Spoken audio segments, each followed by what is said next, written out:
Hello students, আমি Nitish sir জ্ঞানজ্যোতি coaching সেন্টারের পক্ষ থেকে তোমাদের প্রত্যেককে জানাই আরো একবার স্বাগত।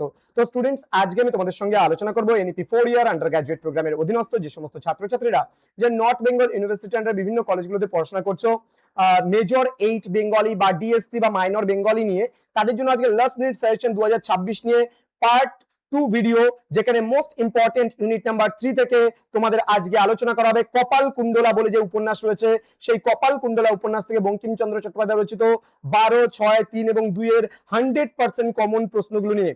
এই প্রশ্নগুলো খুব ভালো করে পড়ে যাবে, তাহলে কিন্তু তুমি 100% কমন পেয়ে যাবে। তো স্টুডেন্টস, যারা এখনো আমাদের চ্যানেলটিকে সাবস্ক্রাইব করোনি, সাবস্ক্রাইব করে পাশে থাকা বেল আইকন অল প্রেস করে দেবে, যাতে নেক্সট টাইম থেকে কোনো ভিডিও আপলোড করলে তার নোটিফিকেশন তুমি সবার আগে পেতে পারো।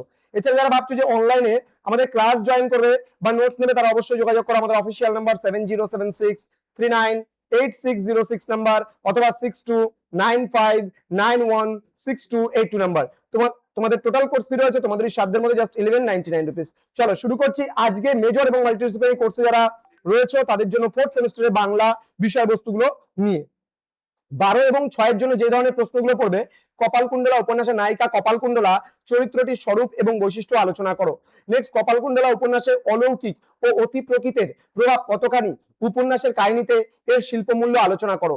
নেক্সট, কপালকুণ্ডলা উপন্যাসের নামকরণের সার্থকতা বিচার করো, অথবা কপালকুণ্ডলাকে একটি সার্থক ট্র্যাজেডি উপন্যাস বলা যায় কি। নেক্সট, পথভ্রষ্ট নবকুমারকে পথ দেখাইয়া দেওয়ার সময় হইতে আরম্ভ করিয়া গঙ্গা গর্তে নিমজ্জন পর্যন্ত কপালকুণ্ডলাকে আমরা একটিবারও দিনের আলোকে দেখিতে পাই না। শিল্প সৃষ্টিতে এই অন্ধকার বা আলোর অনুপস্থিতির মূল্য বা তাৎপর্য বুঝে দাও। এবার 3 ও 2 নম্বরের বেশ কিছু ছোট প্রশ্ন আমি দেবো, মাত্র সামান্য 5টা ছোট প্রশ্নই দেবো, এর মধ্যে থেকেও কিছু প্রশ্ন তোমার আসতে পারে। যেমন মনে করো, কপালকুণ্ডলা উপন্যাসের যে কোনো দুটি অপ্রধান চরিত্রের নাম, যেমন কাপালিক রয়েছে, মতি বিবি বা লুৎফুন্নিসা রয়েছে। এবার নেক্সট রয়েছে, তুমি অধম তাই বলিয়া আমি উত্তম হইব না কেন, উক্তিটি কার, কোন প্রসঙ্গে বলা। কপালকুণ্ডলা উপন্যাসের পটভূমি বা সময়কাল কি ছিল। নবকুমার কপালকুণ্ডলাকে প্রথম কোথায় কিভাবে দেখেছিল। নেক্সট, অধিকারী চরিত্রটির সংক্ষিপ্ত পরিচয় দাও। তো এই ছিল আজকে তোমাদের সাজেশন। এর পরবর্তী যে পার্টটা আসবে সেটা রবীন্দ্রনাথ ঠাকুর রচিত চোখের বালি যে পার্টটা রয়েছে, সেখান থেকে 100% কমন প্রশ্নগুলো নিয়ে আলোচনা করবো পরবর্তী পার্টে। তোমরা প্রত্যেকেই ভালো থেকো, সুস্থ থেকো। Thank you so much, thanks for watching. After all, thank you.